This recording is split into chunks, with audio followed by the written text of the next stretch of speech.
Nick, I told you I'd be home at 9:30. Dude, it's 10 after 10. Exactly.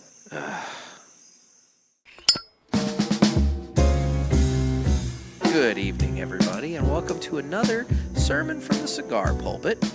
I'm the Bishop of the Burn, Nick, and with me, as always, Gator. Tonight, we are starting a little later than I had intended because Jeff is always running behind. I will be late to my own funeral. I've actually asked the funeral home in my pre-planning that I've not actually done. I've actually asked, He's playing with a bottle cap on the table, and it's obnoxious. Anyway. I've actually asked the funeral home to wheel me in 15 minutes after the start of my funeral. Everybody will be used to you walking. Everyone will get it. I've also asked Nick to do the war dance for me at the funeral. Oh, I'm not looking forward to that as much as I'm looking forward to the airing of grievances when we lock the door and basically just start listing off all of your opinions about everybody. I tell them Post-mortem. Yes. You're going to tell them exactly what you think of them. Nick has the list, folks. I have every intention of doing that, and I have my own list, and so it'll be fun. Are they people that have wronged me, or are you going to work in some of your own? Oh, I'll work. Well, no, I have my own list for my funeral. Oh, okay, perfect. So, no. I'm going to have some thugs bar the door so that nobody can escape, and we're going to go to town on my opinions. We also have a pact to delete each other's browser history. Well, that's a given. So, anyway. I like this bottle cap. On the glass top table, you're going to keep spinning that on the glass top table. Oh, I don't think anyone can hear it. Thank you, Jeff. And so you put your microphone down even closer to it to ensure that people can hear it. So, Nick, it's not like I haven't already ticked you off by being 40 minutes late. I know, right? Well, especially since, we won't get into all the rest of it. So I was working. I was actually working. Real legitimate work for once. You were feeding your cats. After legitimate work. Tonight, we will be smoking the My Father La Promesa. This is a beautiful wrapper. It is a 6x52 Toro. The various tobaccos that make it up, we have a Ecuadorian Habano wrapper that surrounds a binder and filler, both made of Nicaraguan tobacco. The little app that I use states that it should be a medium strength. However, I found this app to be not quite 100% accurate in terms of its strength profiles. So I'm taking mine out of the cellophane. He's got to do the cellophane thing again. Thank you for not extending that out any further than it needed to. Why would I do that? Yeah, I don't know. So, however, one little part of the notes on this that I thought was interesting is in the early part of the 21st century, Jose Pepin Garcia of My Father Cigars made a promise to his family that he would make his family proud by making a positive impression in the cigar world. A few years later, Garcia delivered on that promise. Thus, the La Promesa, Spanish for the promise, was born. The cigar actually originally came out in 2016, but it was in a very limited release and kind of hard to come by. And so, but now it's rolling out nationwide and should be fairly easy to come by. Well, I'm going to tell you, I believe. Just smelling the wrapper, it has a really nice tone. Really nice scent. I'll say this about My Father cigars. They have the most elaborate, gorgeous bands. I mean, so this thing has a... it's a double. It is a double band, but it's got like kind of a, kind of copper or orangish foot band. Yeah, it's not even a band. It's actually a little foot ribbon. I thought it was pink. Is it pink? I can't tell. We're back on Jeff's deck here, and so we're using the light of the porch to look, and so I can't quite tell if that's it. I think it looks more of an orange color, but we'll go with that. Who am I? So you're the bishop. Yeah, for the love of God. Anyway, but it's got two very elaborate, colorful bands on there. The top one would be the My Father, branding and everything, and then the second band that's just directly underneath it is the one that states that it's the La Promesa. The name of the cigar is in a really eye-catching blue against the kind of gold, background. It's just a nice band. I'm admiring the art on the band. It's like we're on Bravo now. No. No, I'm just admiring the art on the band. I mean, people put a lot of time into these things, and I think they should be admired. It's like the next greatest cigar band. And they just trot out on stage and we pick out the one we like the best, like the models. I could do that. Yeah, see? Yeah. America's Next Top Cigar Band. There you go. I like it. All right, so we're gonna. We could have a show on Bravo. I think we're gonna let this go. I think this could be the opportunity. This could be where you and I go off the rails and offend people. So, we haven't done that already. That's true. Let's get this thing cut. It's time for the ceremonial cutting of the cigar. So we're gonna cut this cigar. Still don't have a sponsor. Anybody out there that wants to? And you know what? Quite frankly, any part of this show is available for sponsorship. So you know. Oh, you know what? We're not easy, but we are cheap. So yeah, so any part of this show is available for sponsorship, and that includes if somebody wants to sponsor me kicking, Gator in the nuts every episode too. So you know, we had the opportunity to do that. We did. To well, Mini not Mr. T. you. There was Mini Mr. T. We were out in Vegas a year ago, and there was a little person. Yes. That looked like a spitting image of Mr. T if he were 3 feet tall, and he had a sign that said "Kick me in the nuts" for $5, and I'm very disappointed that Jeff didn't take him up on that. I was not going to kick a little person. He asked for it. I mean, you maybe, not a little person. I was wearing flip-flops, otherwise I would have. But I could have got some air. I could have launched dude, it. I mean, $5. $5. $5. $5. Yep. I mean, I'd have probably hurt my toe, but Or got it stuck in something. Oh. Ugh. All right, let's cut this cigar. So we're gonna. We are way off the rails tonight. Way off the rails. So we are indeed. That's what you get for keeping me up late. Oh wait, I kept you up late. Cut the cigar, and well, I do that because heaven forbid Jeff has his own cutter. I'm ill prepared. He borrows mine. Don't be bitter. The cool thing about Nick's cutter is it is a gorgeous, like racing red. It's one of the Cigar cutters. I spent way too much money on that thing. Ain't that the truth? But it's nice. But it's the second one because he's already sent one back and got a replacement. I did. The fine folks at Cigar did honor the lifetime warranty on it after, the first one broke in such a way that it wouldn't properly shut, and so they sent me a new one, and it's really cool. I like to point granted, out, I sent them a blue one, and they sent me back a red one. But, I like the red one. It looks like Iron Man. I'll be honest. When I first got it, I was a split second disappointed, but then I realized just this thing looks sexy as hell, and I'm okay with it. And when you open it up and you shine a light through it, it looks like Iron Man. Well, it's really cool. It blinds whoever you're showing that to because you're the person I always show it to. the LED light straight in their eyes. But anyway, so what do you get on the cold draw there, Jeff?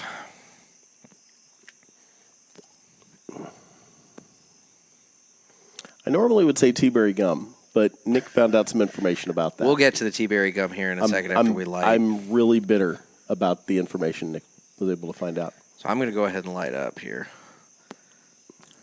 Actually, I'm not picking up much. In all honesty, I'm not picking up much on the cold draw at all. I'm not really picking up a whole lot on the cold draw there. Just it's just kind of there. Maybe a little, kind of, lack of a better term, kind of leathery or something. Not that I like sit and suck on leather regularly or anything. But I was going to say we might need to delve into that. I guess I should be lighting as well. Mm-hmm. You jerk. This is what he does when he wants to borrow my torch. Is he just sits there and flicks his lighter constantly until I finally just do that. I don't have the Zippo tonight. Give him my torch. Thank God. I love my Zippo. Toasting the foot. Don't roast it. Don't roast it toasted, baby. He just likes to set things on fire. So we that has not been proven. Well, right off the bat, this is a tasty little cigar. Yeah, it really is. Like I said, kind of leathery. Oh, I like it. Not picking up too much in the very beginning here. I'm not going to lie. I'm a giant fan of the My Father cigars. I know you are. That's why. This is really good. Folks, if you haven't tried this, you need to. Well, it was his promise to his family to make his family proud in the cigar industry. La Promesa. There you go. I really don't have much to say. This is a good cigar. So getting back to tea-berry gum. Oh, I'm so sad. I'm so gravely disappointed. We have said in the past that it's available at Cracker Barrel. So last weekend, I stopped into a Cracker Barrel because I was with my dad, my uncle, and my uncle's friend, and that's where we had dinner prior to... What time was that dinner? It was a little early. What time? 3:30. He had dinner at 3:30 in the We afternoon. were going to the IndyCar race, and so we were eating before we went to the race. The blue hairs were coming in to eat as they were leaving. We were early for the early yeah, bird. we beat the early birds, but that's okay. It's what it was. It was the schedule of the day. So anyway, Why don't you just eat at the race? boy, you're asking questions that, questions for the ages, Jeff. But anyway, so It's a sad day when I'm the voice of reason. hi, Dad. Anyway, yeah, I'm sure my dad. Yeah, my dad will hear this. So anyway, we stopped into the Cracker Barrel and had dinner. And so when I was checking out, I asked the nice lady at the counter about tea-berry gum. And I said, do you guys have any tea-berry gum? Because, after 4 weeks of Jeff bringing it up, I figured, it might make for an interesting... It's a piece of my childhood. Well, apparently, yeah, it's gone. If you find it, folks, you better hop on it because it's gone. Apparently, I guess the company was owned by two brothers, and from what the lady... Allegedly. I'm taking all this information from a clerk at the Caseyville, Illinois Cracker Barrel. So take the... That's a rock solid data point. Hey, this is an inside source right here. So she told me, but you know what? She seemed very confident in her knowledge, so I'm going to roll with this. How many times have I told you things confidently and they weren't true? Yeah, well, okay. You're a jerk. I'm going to trust this lady. And she told me that the brothers got into a fight about something and basically shut the factory down. And so now they're not getting tea-berry gum. And if you find it, buy it up because you're not going to find it anymore. And I went on Amazon, and sure enough, it is no longer anywhere on Amazon that I can find. I found one pack for sale on the interwebs. They wanted $20 for a 5-piece stick. See? Or a 5-piece pack. 5-piece pack. See? There you go. You're literally paying $4 a stick for gum. It's worth it. Did you buy it? No. See? Then how worth it is it? So. Oh, it's worth it. I'm just too cheap. So, yeah. So, unfortunately, you guys are just going to have to just sit and wonder what tea-berry gum tastes like every time Jeff This may be the retirement of the references. It might. It may have to be. It may have to be, actually. I'm really depressed about that. It really is a piece of my childhood just shot to hell. So, hopefully I used to go, Nick, when I was growing up. We had a little general store in Denmark, Illinois, of all places. It's in the middle of nowhere in southern Illinois where I grew up. Great childhood. Loved it. Grew up out on the farm, but we would go and we would have Bible school every year at the Denmark Baptist Church in Denmark, Illinois.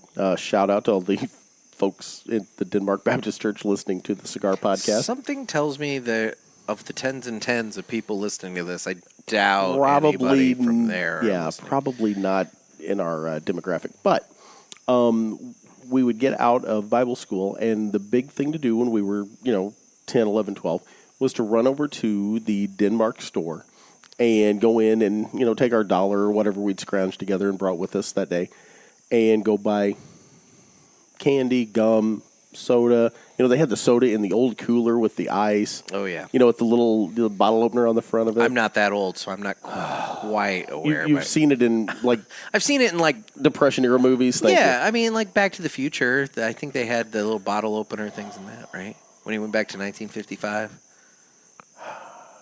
I was born in 69, you jackwagon. Oh, this is so much fun because you're old. It's funny because he's old. Mm-hmm. That was a shout out to Chow from The Hangover. I love that movie. Mm-hmm. So anyway, God, this is a good cigar. So back to it is a good cigar. I'm enjoying this so far. So back to your tea-berry gum thing. You would buy soda out of a cooler and I would buy tea-berry gum and. Just little penny candies. Yeah. At this store. And it was actually owned by my grandmother's sister and her husband. Well, there you go. Harvey Mitchell and Hilda Mitchell. Well, there you go. We're learning about Jeff's little history here. Those, you know what? Those were happier times. Happier time. They really were. Well, I won't disagree with you on that. Yeah, they really, really were. Hell, 10 years ago was happier times. But anyway. I contend like a year ago was happier times. You never know. But now we're getting depressing and no one wants to hear that. Nobody wants to hear that. But growing up like that and being able to go get Seaberry, and anytime I would find it at, a specialty candy shop or, like you said, at the Cracker Barrel or wherever it might be, it was one of those things that would take me back to my childhood. Mm-hmm. You know what else does? And this is all we're just all over the place. All tonight, over folks. the place. But we have what's called the American Thresherman Festival in Pinckneyville, Illinois. And the American Thresherman Festival, it's a kind of a throwback festival to steam engines, and everybody brings their tractors in. You would think, well, how many tractors could there be? There's hundreds and hundreds of tractors at this event. And old tractors, not like current new technology where you press a button and it just goes. This is like these weren't GPS. Yeah, this is straight up old tractors. This was farming, baby. That's what this was. Farming. It was farming. So everybody brings their antique tractors in, and it is really cool. It's a big draw, and it draws people from all over the world. We've actually had people from New Zealand and Europe and just all over the place that come to this festival. Pinckneyville, Illinois. Of all places. So that's where my first car died. We'll get back to your car. Okay. So at the festival, they have the steam engines, and they're all powered by coal. And the coal is graciously donated by the Nighthawk Coal Company because, it's hard to find coal anymore. And in Southern Illinois, you've got Nighthawk that's still mining coal. It's true. And they graciously donate the coal and bring it into the Thresherman Festival, and they run all of the steam engines off of the coal. And when I sit there, it takes me back to when I was 8, 9, 10 years old, getting ready on a crisp fall, early winter morning, and we would fire up the furnace. Dad would fire it up, and I'd be sitting at the breakfast table eating, and you would get that whiff of that coal smoke as the furnace would start going. Mm-hmm. And, you get it stoked back up. And every time I'm at Thresherman and I smell that coal smoke, it takes me back to my childhood. Aww. Right? Aww. I'm saying. That was so long ago, too. I just turned 50, a jackass. I know. That's why I'm having so much fun. This is good. Anyway. So, back to your first car dying. Yeah, so I went to school at Southern Illinois, Carbondale, which is south of Pinckneyville. And so to get to get back home from Carbondale, I would take 127, which is a state highway, and I would take it through Pinckneyville. And when you get to Pinckneyville, folks, there's the courthouse is in the center of the road, so you kind of have it kind of jogs around the courthouse. The square, so to speak. The square, yes. I guess it would. Yeah, okay. Circle gets a square. Circle gets square. So I come pulling up to the stop sign there, and this is my 1996 Ford Taurus. Quality automobile. It was gold. It was the body design where everything looked like a big almond. Everything was all rounded, looked like a big almond. I'd had some problems with the car, sensors and whatnot, but never anything super significant. You just put tape over that on the dash? Well, no. These were those stupid sensors where you had to actually get them replaced for the damn thing to run. Yeah. But anyway, so I pull up to this stop sign, and I stop, wait my turn, put my foot on the gas, and all of a sudden this car just goes ka-clunk. And I swear to God, every light on the dash lit up. It was like a Christmas tree. And I'm sitting there going, oh, my God. And not enough tape in the world to cover those up. No. So I push the gas down, and the RPM needle just goes just straight up. I mean, I'm burying the needle in the 8 and whatever. I mean, it's just in the red, and I'm going 5.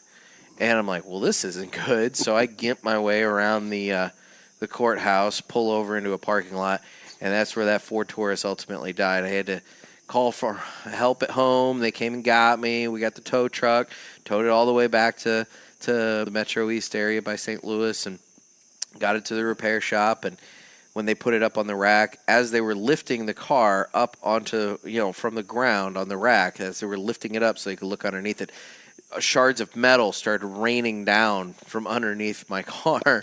And that's a bad sign. Come to find out, that was the piston casing. That car was dead. My transmission effectively blew up at that intersection. You're lucky you didn't take shrapnel. Anyway, And so I'm pretty sure it's in my little keepsake box at home. I have a little shard of the metal piston casing from that car that they gave me as a souvenir. The guy at the auto shop actually bought it from me for $100. I was gonna get like 25 from the scrapyard, and so they bought it from me for $100, and he used his own labor. I mean, that's the beauty of these auto guys. They have access to all the tools in the world, and they don't have to pay the labor. So he does that and basically replaced the transmission. And from what I gather, it's still running today. No, it's not. I swear to God, it is. I've seen it up at that shop every once in a while. Have you really? Yeah, Oh, in the that's parking awesome. lot. That guy is still driving that car today. And I mean, Just think if you and I had skills. well, that's my point. Access to the tools and the skill to do it. I mean, A lot to be said for learning a trade. Folks. really is. So I just take pictures and get yelled at by firemen and whatnot. it's true. They It tend is to true. get rather angry when we show up to accident scenes to take photos. But they and always stuff. want the pictures. Well, yeah, because they want to look cool. Well, yeah, and that's what I'm doing. I'm making them look cool. I know. They're saving lives. I know. Proud of you guys. Anyway. So, how's the cigar there, Jeff? I mean, You're smoking quicker than I am. I'll say that much. that tends to happen on these podcasts. Yeah, but you've been talking pretty equally here. This hasn't been just Which is all me not good yakking. for either one of us, for me to be talking more. This is a great cigar, man. I usually do the box press with the My Father. Really? Yep. And this is a I'll be quality honest. smoke. So, okay, that brings up an interesting point. And I mean, so now we're actually talking cigars for a minute. I'm not the biggest fan of box press. Why? I don't know. I You don't. just like something cylindrical in your mouth? Why you got to take it that way? Why do you have to go that way? No. It's a nice rectangle. It's awkward. Because, see, with the cigar, sometimes, you get that little bit of an awkward burn where maybe one side is burning a little more than the other. And so you kind of get that slight bit of canoeing effect going on. And, I mean, there's all sorts of reasons for that. Maybe you've got a fan on and it's kicking a little bit of, air your way or something like that. So, you gotta rotate the cigar around as you're smoking it. And I do that with the box press. I find it awkward to do with the box press.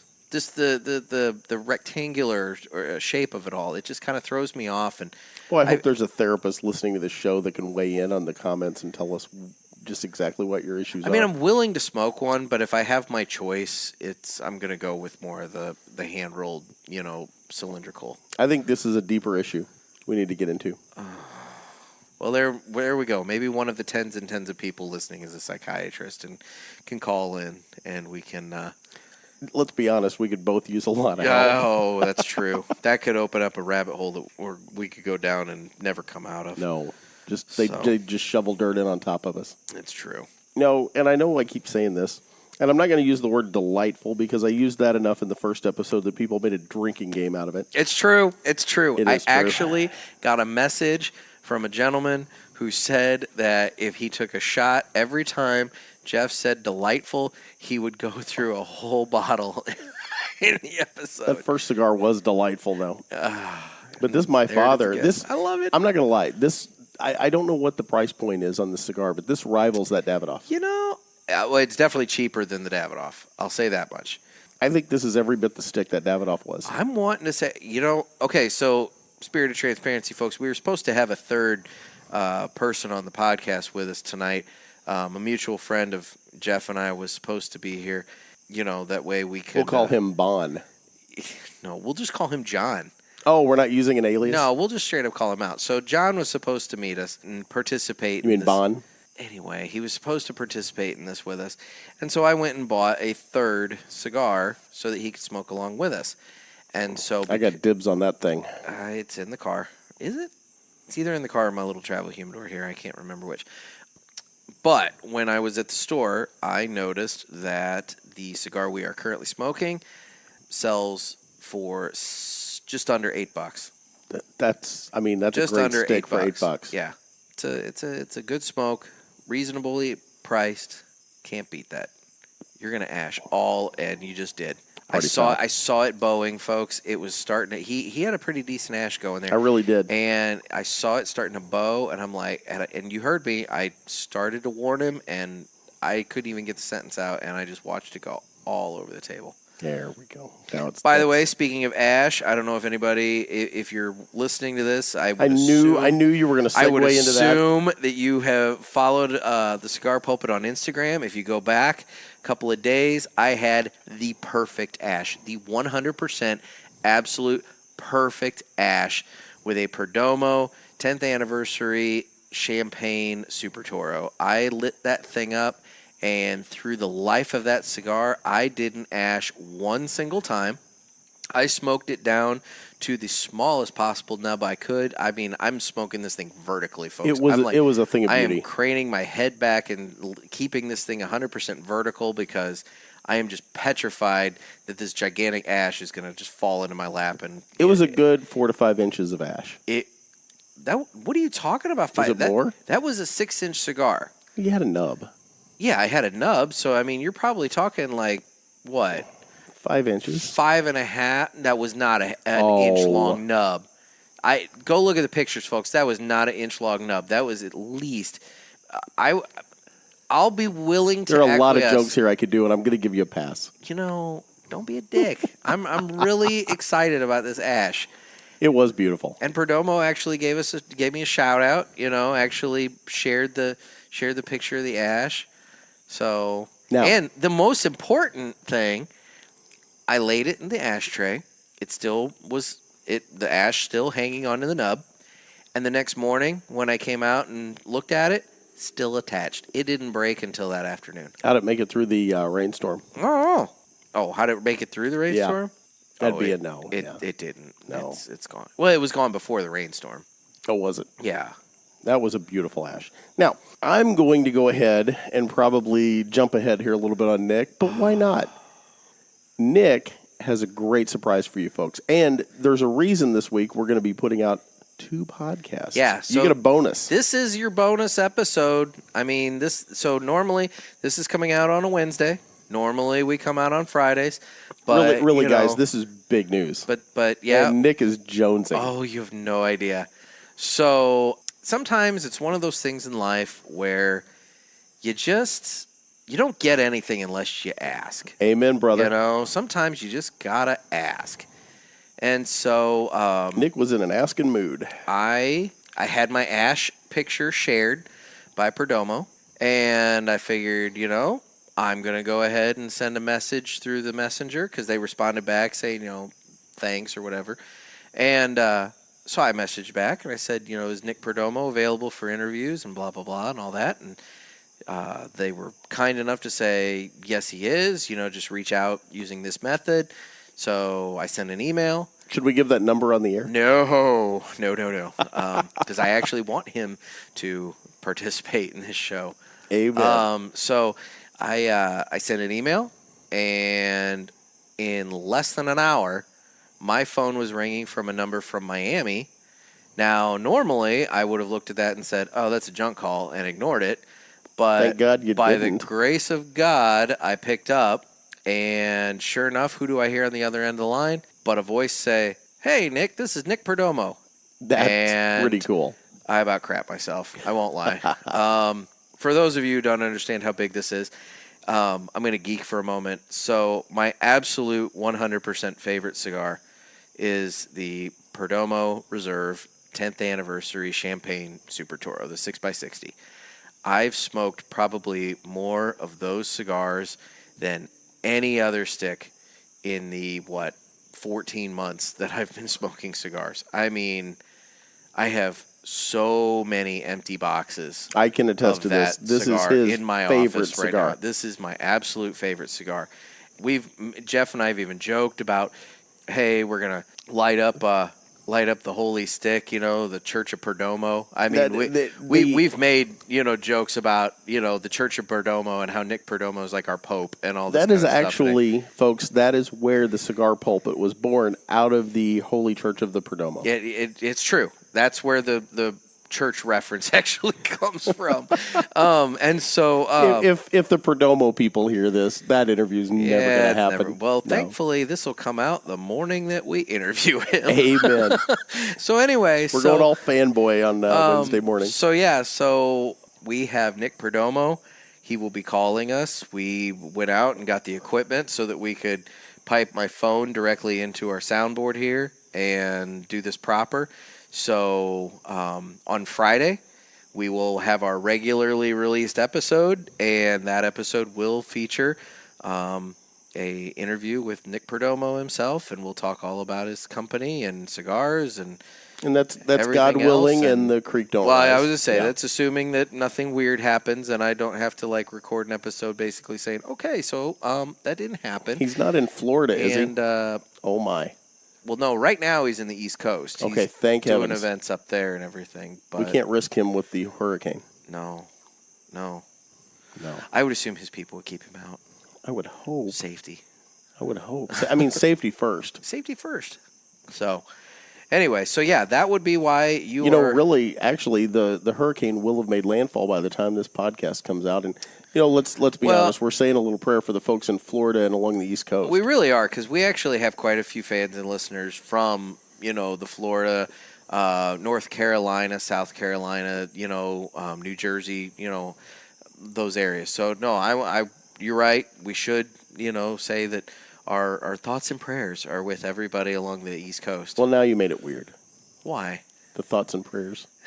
I'm not doing that as a way to troll on the post or anything. True. Jeff and I always joke about how whenever people put up some post about a nasty car accident or a house fire, people always come on and say thoughts and prayers, but in reality what they want to do is follow the post for more updates. Yes. But they just don't want to be, that guy that's... And then there's that guy that just puts a period. Yeah. Those are the ones that just don't even care. You can actually follow it by telling it you want to follow it. I was going to say, there's those three little dots. But no one in the knows corner. what those Yeah, mean. I know. But but anyway. So, no, but in all seriousness, we really are hoping that everybody gets through that safe and sound and there's no issues and, everything else. So. Amen. So this past week, I have spent a decent chunk of it mailing out stickers to You folks. have mailed out a crap ton of stickers. So I just, on a whim, ordered 50 stickers of the Cigar Pulpit logo. And I got a deal from a company, stickermule.com. Anybody looking for high quality stickers, stickermule.com. Nice plug. Hey, they did good work for me, so why not? So anyway, we ordered some stickers, and I just threw a little post up on our Instagram saying, "Hey, who wants a free sticker?" And the response has been outstanding. And we have a waiting list now. we actually do have a waiting list that started tonight. I have mailed out all of the stock that I got in and have since reordered another much significantly larger amount of them, so we shouldn't run out anytime soon going forward. But as of right now, we have stickers currently in 4 countries. We have stickers in that, including the United States. So the United States and 3 other countries. And within the United States, we have stickers in 19 states. And people are actually putting pictures of their sticker up on their socials. I have enjoyed thoroughly getting tagged in. Guys, he's like a kid in a candy store. Keep doing it. Yeah, I'm loving this. People are tagging the photos and showing how they're putting these stickers on their at-home humidors, their travel humidors. One guy put it on his windshield. That's where mine's going. I mean, it's just outstanding, and I'm loving the grassroots advertising for the show and promotion of the show because, Facebook and Instagram, they don't want my money because we promote tobacco use. So whatever. So, Ooh. I'm calling on all my brothers and sisters of the Leaf to help promote the show and get it out there and tell people that I actually gave one out the other night exist. at a cigar store in Paducah, Kentucky. Mm-hmm. Gave one to the gentleman behind the counter because he said he was going to listen to the podcast, and I said, "Here you go, have a sticker." Well, there you go. Well, the next round is ordered. According to the ship date, I should receive them in my hot little hands on September 11th, and as soon as they are in my hands, they're going to start shipping out to everybody who wants to get on the wait list. So if you guys want some stickers, drop me a direct message on Instagram. All I need to know is the address to you want me to ship it to, and I will get it sent out as soon as we get some more. My God, this is a good cigar. You're burning through that thing, man. I'm like still in my first third over here, and you're easily. I'm at least half. You're at least half, if not slightly past half. You're. I'm puffing enjoying away. the smoke. I would say you're digging it. Yeah, I really am. But again, big fan of the My Father cigars, and I mean they put out a good quality product. Any changes in flavor profile over there since you're further ahead of me? A little pepper, Okay, but not bad. So the pepper's coming along. Coming Okay. along. You know, I found a way to kind of cut that. By the way, what I've been doing is I will actually make a secondary cut. Well, you don't necessarily want to cut the pepper. Sometimes it gets a little much, and what I'll do is I'll do a secondary cut, and it kind of brings the cigar back to the original flavor. So wait, what cutter did you use to do the secondary cut? Well, your Iron Man cutter, of course. You savage! You've been sucking on the end of that thing, and then you go and use my cutter on your wet end there? It moistens it. That's disgusting. What's wrong with a moist cutter? That's gross. You're getting all your mouth crud all over the blades of my cutter that I'm then using to cut my cigars. My juices. That's why I actually have a second cutter in my humidor or travel humidor. I didn't use I have a your little cutter. All right, I have a little $4, one. That's the one I've been using. Is the little $4? Yeah, the little $4 one's good for the secondary cut because if you need to. I found sometimes when I've got like a tight draw or something like that, if you give it just Absolutely. a real short little secondary cut, it kind of helps. Or sometimes also, if for whatever reason the end gets kind of janky, slobbery, yeah, and kind of the tar kind of that's packs up. Like I said, I everything cut like that right off. You just and kind of it's cut back. that right off, and it's just fine. Yep. So, obviously that's if you're really just slobbing all over it. No need to cut this one though. This is it just it's smooth. Mm-hmm. So what else is new in your life there, Jeff? What else do we want to share with the fine folks? You know what? I got nothing. You're so boring. I know, right? I'm 50 now. I'm trying to take it easy. Oh. Have you started getting your AARP information? Dick. Well, I thought they bailed that out at 50. I think it's 55, you jackass. Oh, okay. That's the second time I've called you that tonight. I figured it was 50. Well deserved. It's not 50. Why not? How old are you going to be this year? 38? Yeah, you're right behind me, buddy. Whatever. Nick's always picking on me because I'm feeling my age a little bit. And he's like, oh, come out and hang out, or come out and do this, or let's get up early and do this. And I'm like, no. I ask you if you want to come out at like 11 o'clock in the morning, and you say no. Dude, I am barely moving by then. What's the truth? I mean, I'm not going to lie to the, fans. I know. The tens and tens of fans. Tens. We joke about that, but this is really building. I think so. I mean, People, we even got comments on the whale joke last week. We did get a comment on the whale joke about just how ignorant it was.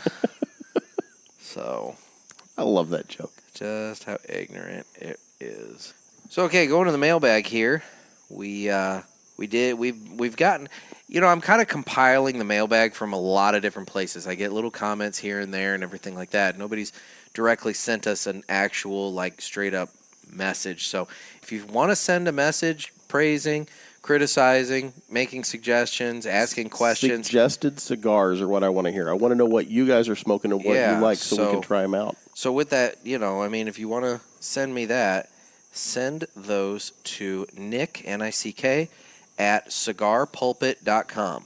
And you can send us all sorts of information, and we'll just start using that for the mailbag. But in the meantime, I'll keep pulling some notes here and there.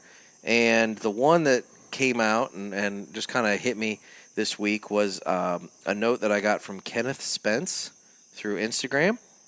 And Kenneth said, love the podcast.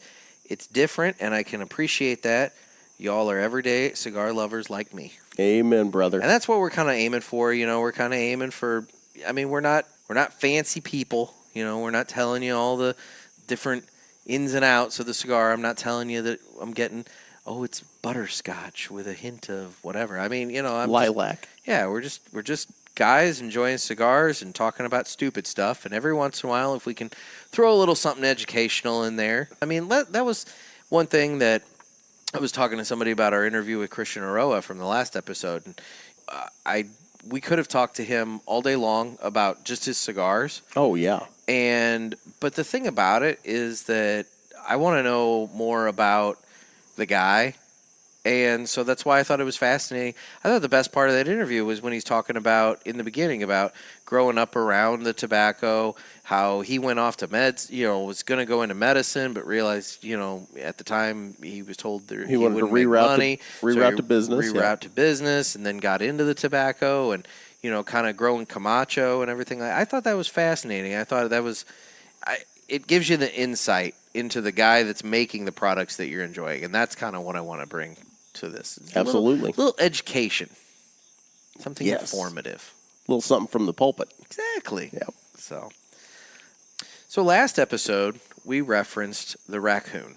Yes, we did. And I'm the only by the way, we have not identified the creature that went running behind me that when we were recording Chupacabra, I believe. That episode. It was not human size, so it wasn't like Sasquatch, but it is larger than like a dog. So we're not quite sure. In all honesty, folks, I saw it. It wasn't like a cougar, which we are starting to have those in Illinois. I'm not going to lie; it might have been a bobcat. There was a bobcat spotted 10 miles south of me. Yeah. Yeah, I think he's migrated. In the town about 10 miles south of me. Somebody took a picture. It was trolling around in their backyard. You know what else we're getting now are armadillos. Yeah, I know. They're creeping up. You see them along the sides of roads. Yep. Yeah. I saw one actually running around in Waterloo, Illinois the other night of all places. Bizarre. Yeah. So anyway, the raccoon. So Jeff and I, we were down at Giant City Lodge, which is south of Carbondale, Illinois. In southern Illinois. We were down there for a journalism convention, and the way it kind of works is that it's a Friday, all-day thing. So a lot of times what happens is everybody goes down Thursday. Thursday is kind of the pre-night, the social night. Everybody kind of gets together, has drinks, cigars, dinner, and eventually that results in debauchery. Yes. And so that night, it was Jeff and I and a mutual friend of ours. Our dear friend Esther. Sitting around outside of the cabin that we were all splitting. So it was one of these cabins where, it was a 2-unit cabin. So she had one side, Jeff and I had the other side. We cuddled. We did not Nick cuddle. and I cuddled. This is where he starts spreading that rumor. So we're sitting outside, and I would say what? We were smoking. Esther and I were smoking cigars. Esther and you were smoking cigars. Or if that's what you'd call them. Well, they were. Anything you buy 2 for $1 that tastes like peach, I don't consider a cigar, but whatever, I was enjoying it. Go. So anyway, I'd say probably about 75 yards or so away. Yeah, probably somewhere in that range. 75 to 100 yards away, there's a sidewalk. And just walking along the sidewalk, all of a sudden, is a raccoon. And Esther says, "Oh, look at the raccoon. It's so cute." Yeah. And that's when I make the comment, those things are mean and they'll rip your face off. So Jeff, he decides he's going to start chittering at it. So he starts making the little raccoon I grew up noise. on a farm. I know these things. And this thing stops and just cranes its head and looks at him. And I realize what's going on. So Jeff, started something. So Jeff keeps talking to this raccoon. It talks and back. Raccoon talks back.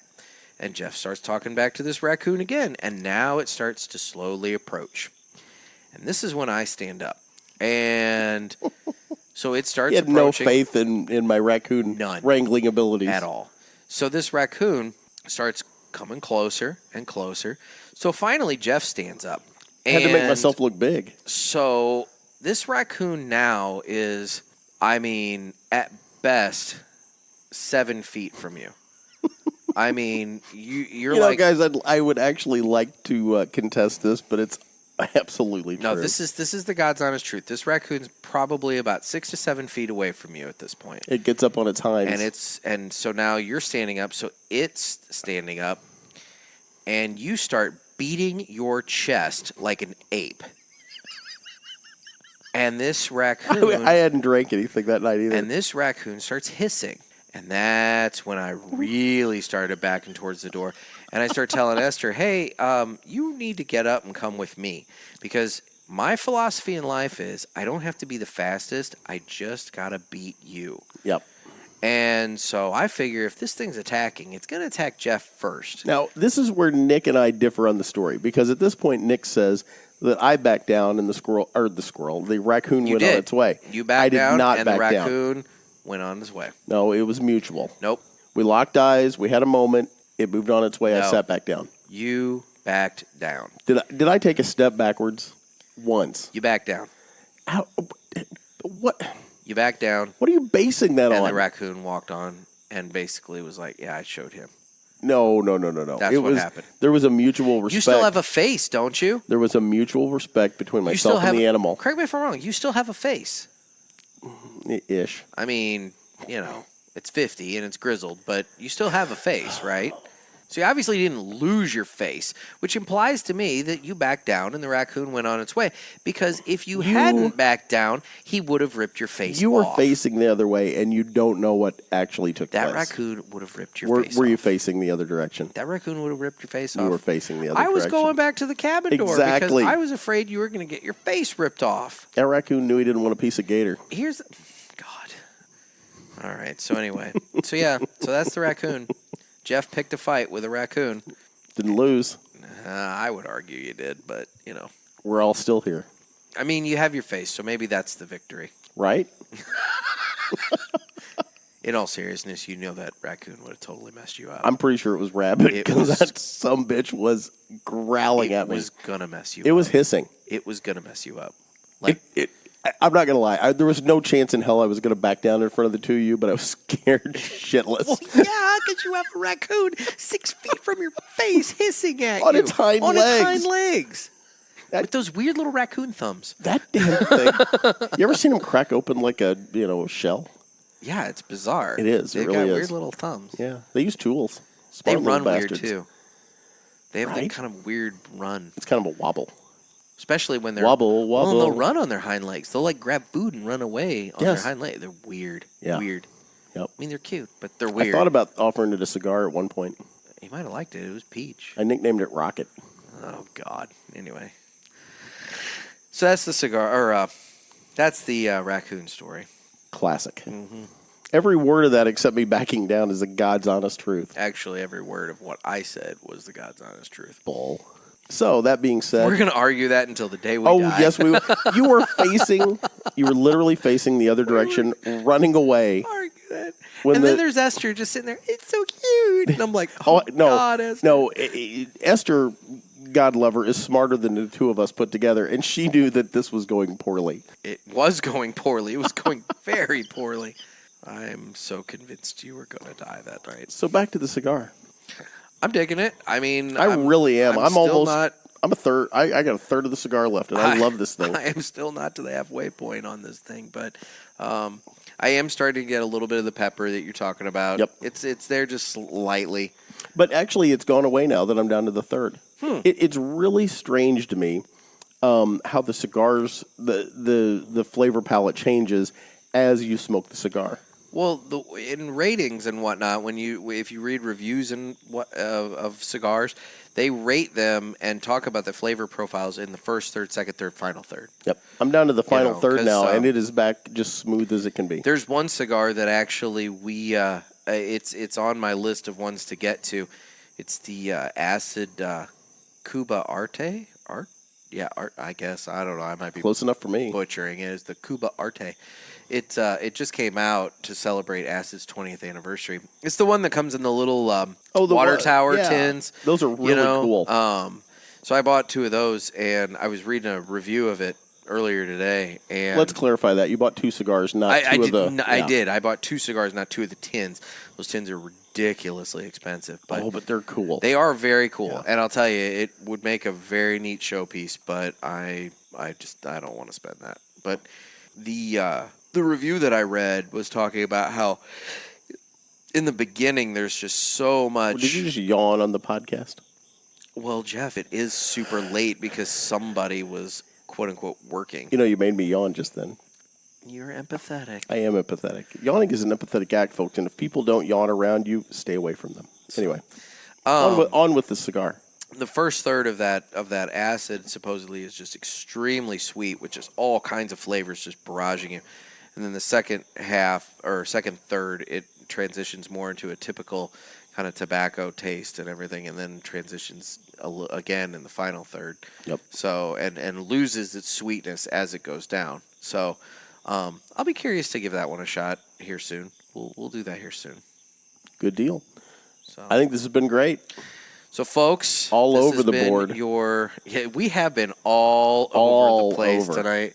This is what happens when we just bang out an extra episode with no real thought. We just want to be, I contend it was a good one. Well, it's one of those things. We tell you guys every week what we're going to smoke next, and we realize that, we didn't want to be the guy that's smoking the My Father when we have Nick Perdomo as His our Holiness. guest. So we figured we better bang out an extra episode just so we can do the My Father and actually smoke Perdomo. What are we smoking next week? Or for the upcoming there is Nick Perdomo no cast? question in my mind, 100%. Next week, Swisher Sweet. Next episode. Not a I almost said Swisher next Sweet? week, but not a Swisher Sweet. Okay. I almost said next week, but no, next episode. So what? 2 days for you guys. We will be smoking a Perdomo Reserve 10th anniversary Champagne Super Toro. I am looking forward. I just bought another box of those not too terribly long ago, so I have plenty of them. Nick's cigar of choice. We will be doing my cigar of choice with the man himself, Nick Perdomo. I'm excited. I completely and utterly understand. I'm not actually planning on being on the interview. You're going to be doing this because you do the interviews and you do a great job with them because you put in the time and the research on the cigars. But I will tell you, Nick, I am excited for you on this one. I'm also really afraid that you're going to say something really ignorant. Like telling him about how we fashioned a church after him? And that he will never come back on the show ever again if he has to interact with us as we are. Yes. It's a very real concern. I got to put on a normal face. Nick and I don't function well around the normals. What are you talking about? I'm like a day walker. I blend in. I can walk amongst the normals and be fine. Oh my God! He's a vampire by night, a day walker in the day.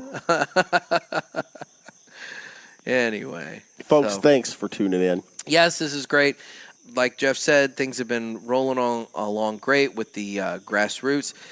Keep telling your friends. Tell your friends. Tell your enemies. Tell whoever you want. I don't care. Just run around and scream. Listen to Cigar Pulpit for all I care. But do whatever it takes to help us out with getting more listeners, and subscribe.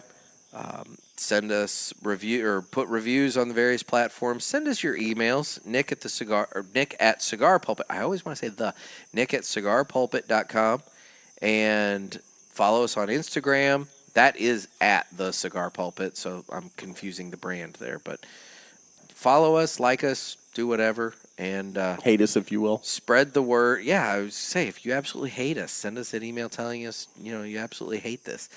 But who could hate us? We're harmless little fuzzballs. Oh, there's plenty of people that hate us. Well, yeah, me especially. I know. Yeah, we'll get into that sometime. Yeah, one day down the road we'll figure that out. Being a journalist, I like to interact with the politicians at times. It's true. And the government bureaucrats. But anyway, so no, like us, follow us, send us reviews, tell your friends, tell your enemies, help us spread the word. We appreciate it. So with that, this has been another sermon from the Cigar Pulpit. I am Nick, the Bishop of the Burn. With me is Jeff Gator, you got that right. I'll just go with Jeff because it bothers me. It's Gator, baby. Whatever. Anyway, so thank you very much, and be looking for another episode in only 2 days. Stay smoky, everyone.